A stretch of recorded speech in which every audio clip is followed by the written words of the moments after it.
Toute série qui se poursuit se rapproche de sa fin. Celle des Loups s'est achevée samedi soir au POJC. Première défaite de la saison après 11 journées d'élite, la deuxième division française, on le rappelle. Déjà qualifiées pour les playoffs, les volleyeuses des Audaciennes ont connu de grandes difficultés au service et en réception face à une solide et revancharde équipe de Bordeaux qui doit-elle assurer sa place dans le top 4. Défaite sèche 3-0, 17-25, 19-25, 14-25 pour la troupe de Manu Dumortier qui reste leader de sa poule mais a perdu 3 points face à un adversaire qu'elle retrouvera sans doute en seconde phase. Saint-Dié a été surpris de notre agressivité, je pense, et on a été exactement dans ce qu'il fallait faire, et du coup, des fois, les 3-0, ça va assez vite. Ça a été un jour sans de A à Z, voilà, ça nous met une grosse fessée. On est clairement sur la fin de la saison régulière et notre capacité à rebondir sur les 3 derniers matchs dictera un peu le tempo des playoffs. Des matchs auxquels ne participera pas la Québécoise Gabrielle Archambault, touchée à l'épaule et qui doit mettre fin à sa saison. Un départ qui vient s'ajouter à l'indisponibilité de Julie Mollinger. Avec seulement 9 joueuses valides désormais, le club s'est mis en quête d'une pigiste médicale. On devrait en savoir plus ces prochains jours. 3 déplacements à suivre pour les Louves, à Rennes et Clamart en championnat et à Istres en Coupe de France avant de recevoir Évreux, actuel 4e, le 11 février. Toujours en volleyball, le CAM a connu ce dimanche sa 8e défaite consécutive en l'espace de 9 journées. Si elles n'ont pas démérité, les Spinaliennes étaient trop justes pour rivaliser avec Besançon et se sont inclinées 3-0. Déjà privées de Bineta Ndiaye, elles ont en effet enregistré le départ la semaine passée de leurs 2 joueuses portugaises. Désormais, Lanterne Rouge, Marine Lhuillier et consorts disputeront un match crucial pour le maintien dimanche prochain chez l'avant-dernier et premier relégable qui compte le même nombre de points, NC Side. En football, le SAS a laissé passer sa chance samedi face à Bobigny, leader déchu de son groupe de National 2 après le retrait dans la semaine de 3 points par la DNCG.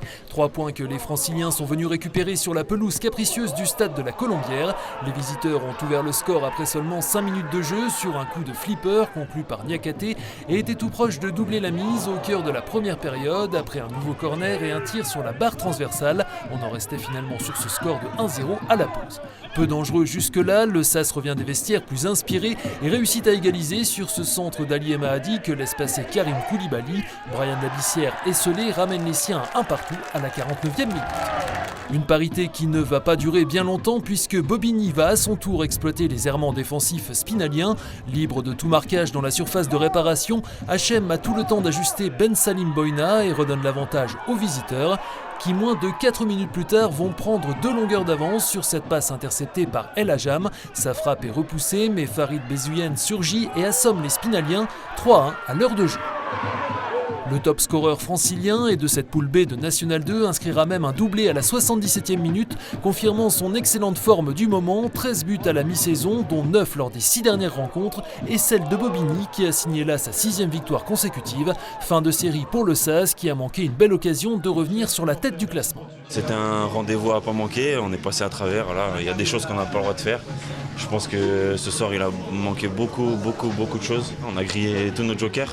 On sait que maintenant, pour espérer quelque chose, pour être dans la course à la fin, il faudra aller chercher le maximum de points déjà chez nous, réussir à gagner des matchs à domicile et puis à l'extérieur, il faudra faire le plein aussi. Donc ça va être une tâche compliquée mais pas impossible. Avec certes 2 matchs en retard, Épinal se retrouve 6e à 10 points du leader Fleury. À suivre un déplacement samedi prochain à Sainte-Geneviève, 5e à seulement 1 longueur. Nous y reviendrons dans l'émission Côté Sport avec le milieu de terrain Nyanyankoro Doumbia. Enfin, ce week-end, il y avait également de la danse sur glace avec le tournoi interrégional Zone Est Division 2 de retour à la patinoire de Poissompré après 2 années blanches et qui a réuni 105 participants âgés de 4 à 19 ans venus des clubs de Belfort, Colmar, Dijon, Reims et bien sûr du club de patinage sur glace d'Épinal qui présentait une vingtaine de compétiteurs dont 2 couples dans la catégorie avenir. Ici à l'image Alice Messin et Pierrick Bognet qui ont pris la première place et le duo Lucie Claudel et Etienne Ayrich qui est monté sur la 3e marche du podium. Ils sont déjà qualifiés pour la finale nationale. Les solistes devront eux se départager lors de la seconde manche les 1er et 2 avril à Dijon. De danse sur glace, il sera encore question ce lundi dans l'émission Côté Sport avec le jeune couple du CPGE, Lucie Fredon et Luc Walker. Également invité donc Nyanyankoro Doumbia du SAS Football et Francis Verdun de Vosges Matin. Première diffusion à 19h.